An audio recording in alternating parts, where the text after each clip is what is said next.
even watch it. Should we even watch it? I feel like it's just going to be dumb as fuck. Or we can move on to Nancy Pelosi.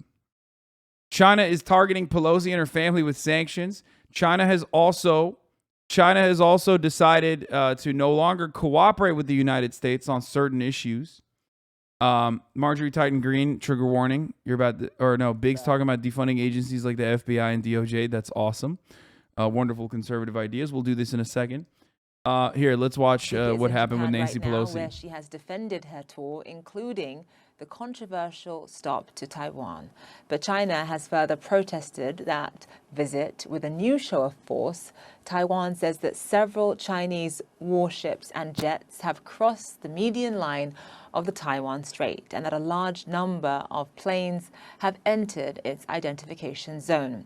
Beijing also displayed its anger by announcing sanctions against Nancy Pelosi and suspending some cooperation with Washington. The U.S. says that China is overreacting. Let's get more now from Selena Wang in Beijing and Natasha Bertrand in Washington. Selena, let me start with you, because China is sanctioning House Speaker Nancy Pelosi and her family, and they're also refusing to cooperate with the U.S. on a whole host of issues, including defense, drug smuggling, and even climate change. What more can you tell us? Oh, here it is, by the way. How the Taiwan lobby helped pave the way for Pelosi's trip. Apparently, they gave over $3 million in lobbying money to Pelosi just in the last few years. So we can sell more weapons. That's any or all this has been about. I've talked about this already. Taiwan is a great place to just dump a bunch of surplus weapons that are fucking old and ancient and antiquated. And that's precisely what we've been doing. We've been offloading like billions of dollars worth of old ass weapons that are just sitting around. You know what I mean? And when I said this last time, people got kind of mad at me, but that is precisely what it is. And that is, it is what it is. That's just what America's economy is, baby. We're just a fucking weapons manufacturer, arms dealer, and not enough warehouse space in Ukraine. No, Ukraine is actually getting newer weapons for the most part, not older weapons. Ukraine's getting the new shit, the newer shit. Antiquated, not really. They're still really effective. Yeah, of course. Someone's got to buy the fucking weapons, dog. What do you mean? Somewhere, we got to put the weapons somewhere.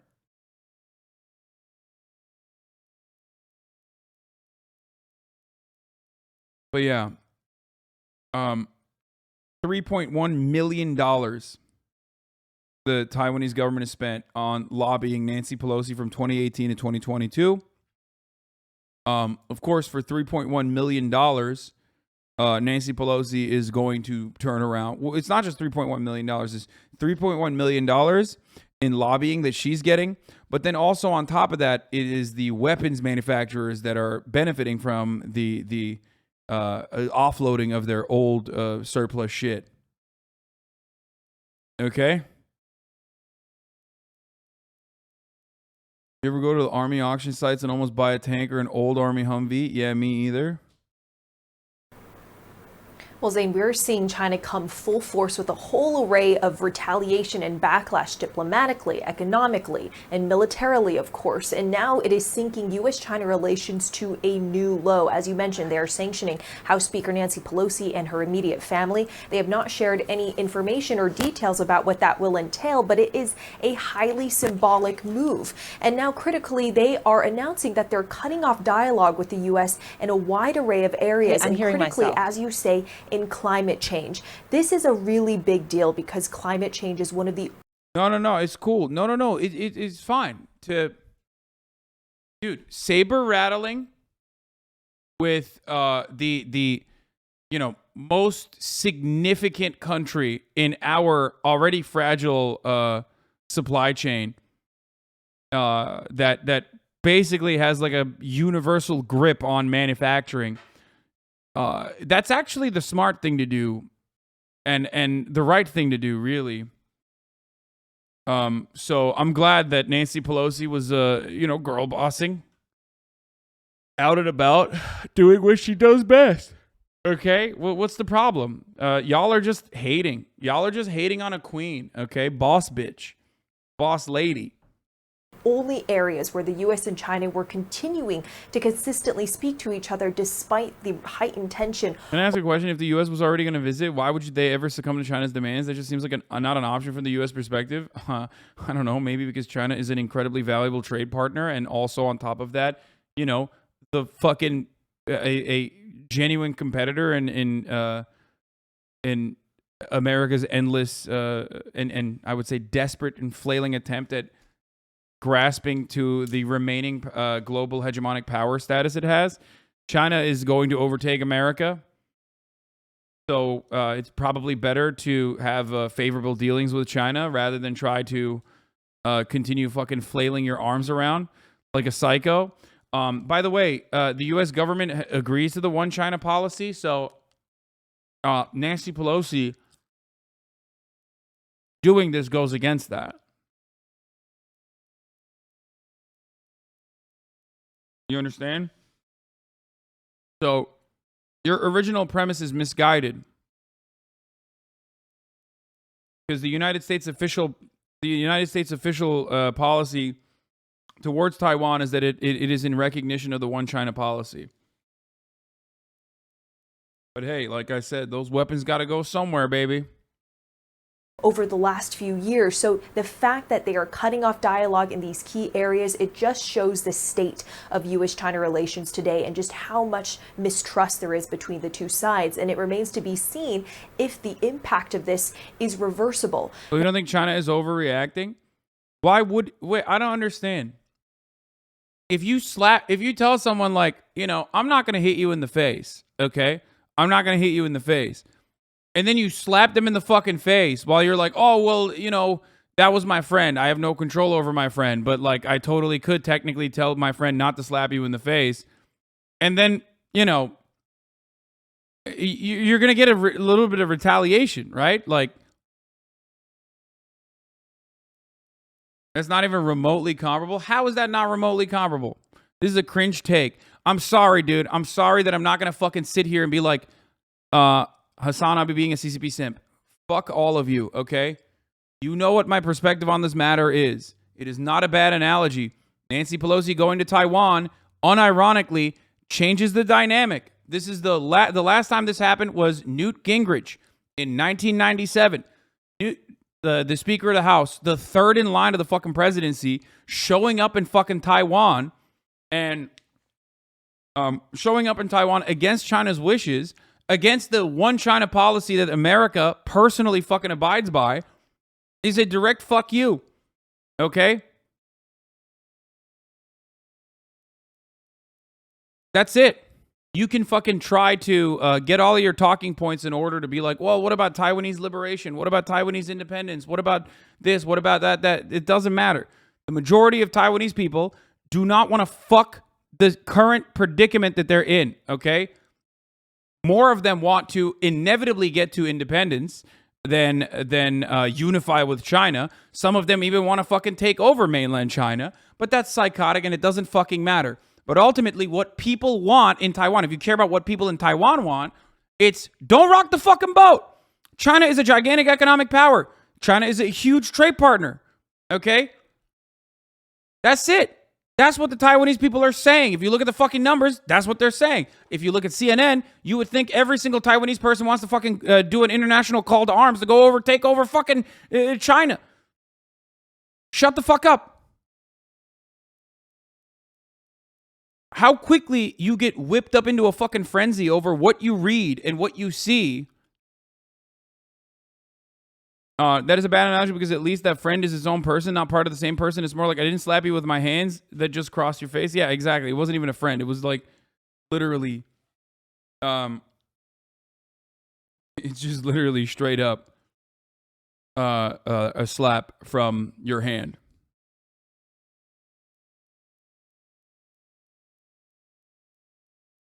And also, you guys understand, domestically speaking, Nancy Pelosi is a fucking demon. So what happens all of a sudden when it's China, you forget that this is literally a demon?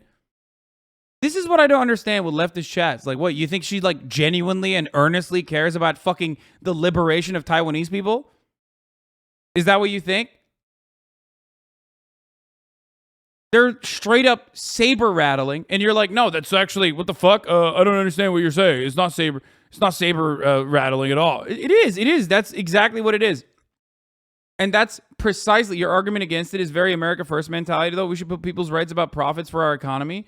What? Stop trying to use like emancipatory leftist language against like unironically keeping a business in the same way that it is when it comes to American foreign policy. It's one of the most disgusting things that anarchists try to fucking do regularly. Yeah, dude, so much emancipation is happening in Ukraine currently, right? It's great. Thank God for that.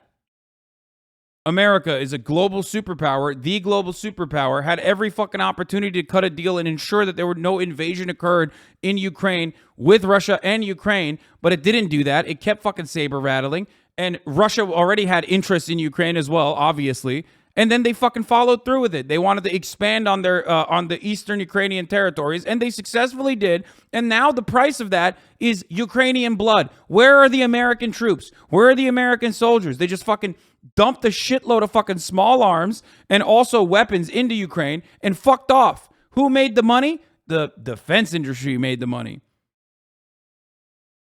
It's not America first, okay? What are you going to do? Are you going to go liberate Taiwan personally? Are you going to fucking do a call to arms? Are you going to grab your weapons and fight against China? Is that what you're going to do? You motherfuckers cry when you can't get your treats, okay? For a week. You motherfuckers cry for hours when you can't get your treats for a week. Meanwhile, you're over here talking about fucking doing war with the largest global superpower. They're about to overtake America. You fucking idiot.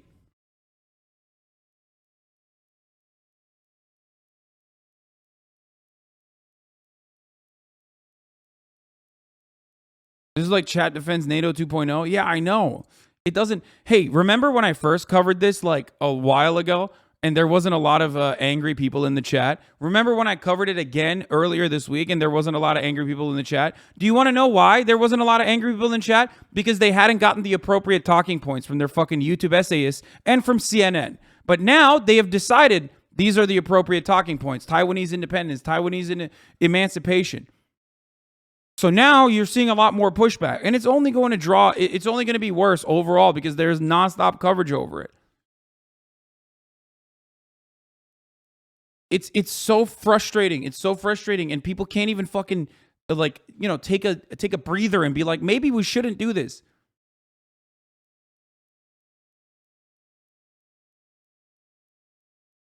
Law, when it's the communists that are reactionary, you still attack America? Yeah, dude, I know. The China super communist.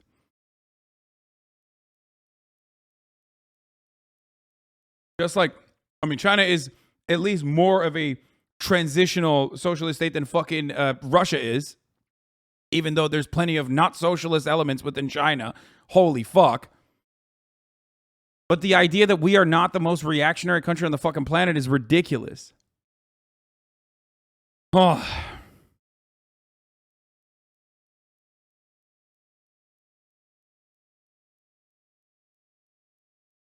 Neocon anarchists? Yeah, I don't know. I don't get it. I don't get it.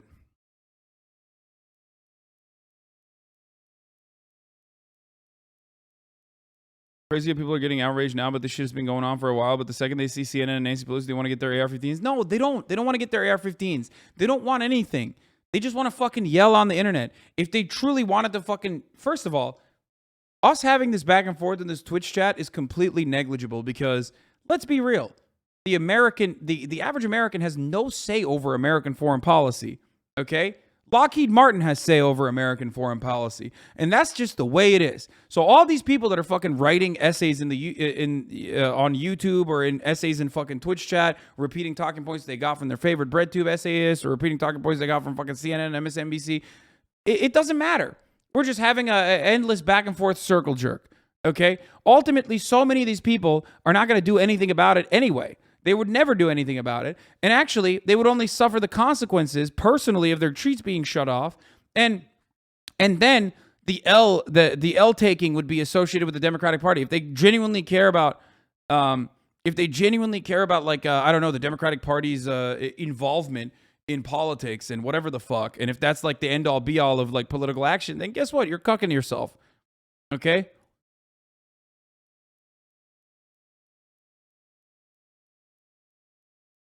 You are one of the few sane voices in this conversation. It's just like, it's also insane because like this goes directly against what America has done for as long as it has, and what Taiwan has done for as long as it has been around, and what China has done. The one China policy has been basically fucking stable, okay? It has maintained stability for both Taiwan and China. That stability has allowed them to create economic development in both nations. Okay? And it fucking works.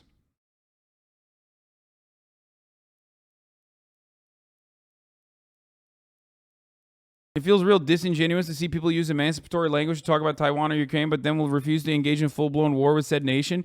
People should stand by what they preach. Your coverage of these issues have been the most honest conversation of foreign affairs. Yeah, it's just so fucking stupid. Okay? China escalated here. U.S. did not. Nancy Pelosi going to Taiwan is an escalation. Shut the fuck up. If you don't understand it, I don't know what to tell you. The notion that Nancy Pelosi going to fucking Taiwan is not an escalation is so silly. And the American State Department recognizes it as such too. And that's what's frustrating about it. That's why they had their fucking assholes puckered for the last week, constantly being like, we don't want to rock the boat. We don't want to fuck things up. It's just Nancy Pelosi is a girl boss. She can do things on her own. That's why they're fucking saying that. That's why Ned Price is going on TV being like, oh, it's not. It's fine. It's okay that they're doing this. They're doing this for, it's just going to happen. We can't stop it. Now, on the military front, we're also seeing China continue to ratchet up its intimidation of Taiwan, continuing to fly a large number of warplanes into Taiwan's self-declared air defense zone. This is the airspace around Taiwan, and a very inflammatory move yesterday, according to Chinese state media. Missiles from China flew over Taiwan Island for the first time, not around it, but over it. This is seen as a major escalatory move that military experts tell me go beyond what they expected China to do. And Zane, this is part of a days-long military drill that's happening in essentially a circle around Taiwan in what China has called a simulation blockade. The message China is sending to the world is that our powerful and modern military has the ability to choke Taiwan off from the rest of the world at any moment. But when I speak to military experts... Damn, bro, that's terrifying. Yeah, China's doing America shit, baby. They also... And guess what? They actually do have the power to be able to do America shit, for the record. Say, look, these military drills, they take a long time to plan. Is this so like Cuba? Oh, how dare you? Oh, what? After all, China would never actually, purchase a piece of land or maintain a piece of land on this island nation for many, many years, while simultaneously funding like prior dictatorships to make sure that that country stayed under a brutal occupation, under a brutal fucking dictator by the name of Batista, but like, I don't know, use some like a Chinese version of that. And then, I don't know, just maintain complete blockade and stop them from trading with international partners for many, many, many fucking years. They would never do that. They would never cut them off with sanctions. Oh, wait, that's right. We did do that to Cuba, and we're still doing that to Cuba. Meanwhile, we're fucking complaining about how China has dealt with Taiwan. They couldn't have planned all of this just when they found out Pelosi might have been visiting Taiwan. Some of this had probably been a year in the making, and then they probably made some tweaks to their old outline when they found out about Pelosi's potential visit. But by pegging all of this military activity to House Speaker Nancy Pelosi's visit, it's creating a lot of patriotism and nationalism at home from people in China who said this was a direct threat to our sovereignty, and we wanted to see a big response, that there's a price to be paid for provoking China. So it is a welcome distraction as well to Chinese leader Xi Jinping for the home audience at a time when the economy here is struggling under the weight of China's continuing zero COVID policy. Let me bring in Natasha now. So Natasha, obviously it's impossible to generalize the thoughts, feelings and opinions of 330 million people, but has the way Americans perceive Nancy Pelosi, has that changed in the wake of her visit to Taipei? It's really hard to say, but look, this was very widely recognized as kind of a legacy trip by Nancy Pelosi. This is likely her last term in Congress, and she wanted to convey to the world that she is tough on China. That is a reputation that she has had for many decades, showing the world that she is willing to stand up to the Chinese. And this is something that she wanted to do on one of her potential last major foreign trips, especially as the House Speaker. Now, the White House, of course, had been discouraging her for many, many weeks from taking this trip because they viewed it as potentially escalatory. And as we see, their kind of worst suspicions and fears have come true with the major Chinese response that we are seeing around Taiwan. But at the same time, the White House is saying that China's actions here are not proportional, that a House Speaker has visited Taiwan in the past, and that dude, that's my favorite, dude. Yeah, they haven't done it in like 20 fucking years.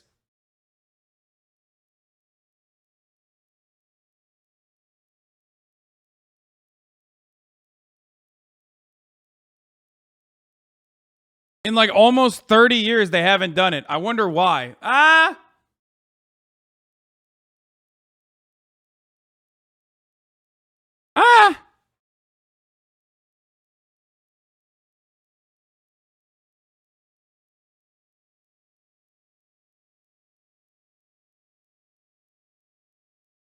Stirring the pot.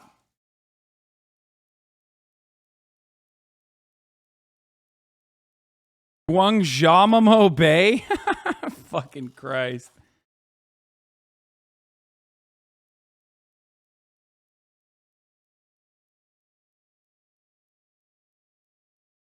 Did you know that China occupies a part of Taiwan where it has a military naval base and detention camp, which it also uses as a torture site while also enforcing an embargo on the island? Oh, wait, that's the U.S. and Cuba. Yup. China also tried to assassinate the leader of Taiwan over 600 times. Oh, wait, that's also Cuba. And the grossest assassination of all time is the character assassination that my man has to fucking withstand post-mortem by being played by James fucking Franco. Yeah, I saw the news.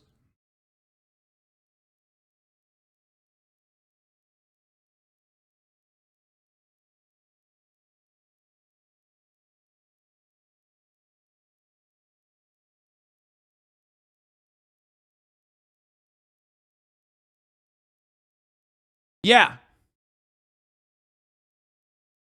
He does kind of look like him, though, so I'll allow it. But, you know, anyway, let's continue. The United States' one China policy and one, policy towards Taiwan has not changed either. They still believe that Taiwan should not be independent, and the visit by the speaker has not changed that view. So what they're trying to convey to the Chinese, and what the White House actually conveyed to the Chinese ambassador to the U.S. when they summoned him to the White House just yesterday, is that it is China's actions now that are unprecedented, not the United States. But at the same time, what they're saying here is that they're not going to back down from their operation. So weird. Such a weird thing to say. Hey, why did you feel the need to say that then? You know, if you're not rocking the boat, why do you feel the need to mention that you're not actually rocking said boat? What is the boat then? Where is the boat? US be like, why are you hitting yourself, China? Come on, dude. It's also quite hilarious to like say this while every fucking leader universally is like, China's the global enemy. They're the demons, Jack. Look alive. I'm campaigning on that. And it's like, you expect Chinese leadership to also have eyes and ears and at least a firm grasp on history and how America's foreign adversaries have been treated in the past. The only difference now is that the first time you have a fucking foreign adversary that is an economic powerhouse of our creation.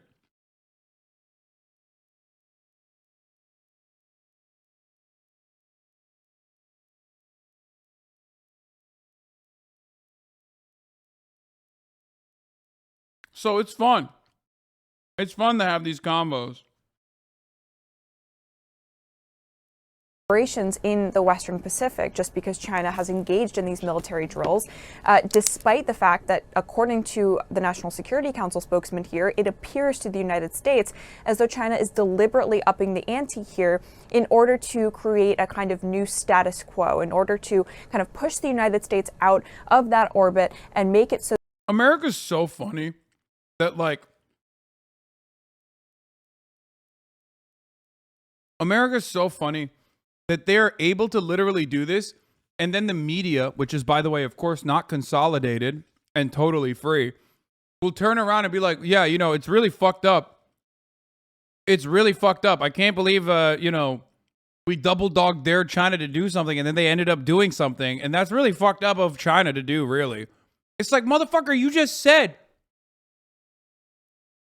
You literally just said that Nancy Pelosi's visit to Taiwan is rocking the fucking boat, and the State Department recognizes that, and then you're like, oh my God, I can't believe China is like reacting to our actions that do actually rock the fucking boat.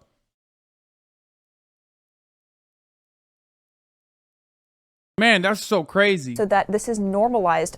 And the worst part is there are so many fucking idiotic, brain-broken liberals, even in this fucking community, that take that propaganda hook, line, and sinker immediately. You have such fucking soft spots, dude. You have such, both in your skull and also in your hearts, that, like, it is so easy to dupe you. Sprinkle on a little bit of fucking SJW talking points, and motherfuckers are like, yeah, what the fuck? Like, it's true. Like, the people of Taiwan deserve independence, and Nancy Pelosi is gonna fucking give it to them.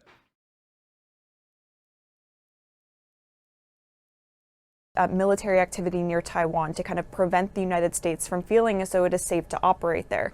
So there are a lot of escalating tensions here, a lot of back and forth that has continued between the White House and China on this. It remains to be seen, of course, whether China continues to escalate in the coming days. The White I was informed, right? Hasan does insult this community. It's true, I do. Account created 2 hours ago, following 2 hours ago. I'm sure this is the first time you've encountered this. White House says they believe that is entirely possible. Zane. All right, Natasha Bertrand, live for us there. Selena Wang, thank you both. Question, are you saying Taiwan shouldn't be independent? No, I'm not saying that. I'm not saying that at all.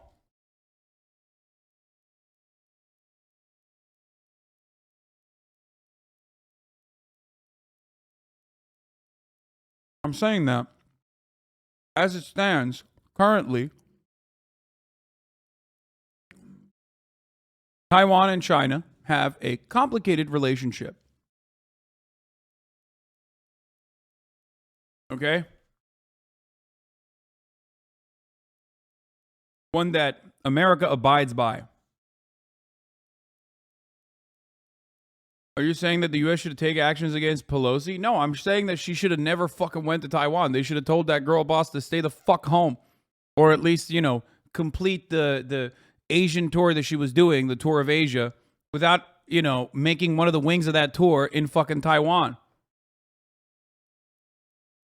Because ultimately, China is not, like, gonna abide by your fucking rules. If you try to get into a wager with China, the largest economic superpower right now, outside of the United States of America, you don't want to fucking see what happens when they actually follow through. Do you get it?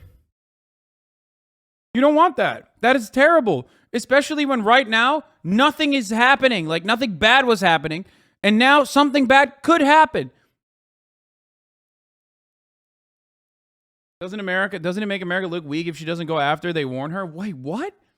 Dude, what the fuck are you talking about? Make America look weak. I don't give a fuck about making America look weak. America can suck my dick and balls, dude. What do you mean? Oh, make America look weak. These are psychotic fucking terms to abide by. What are you talking about?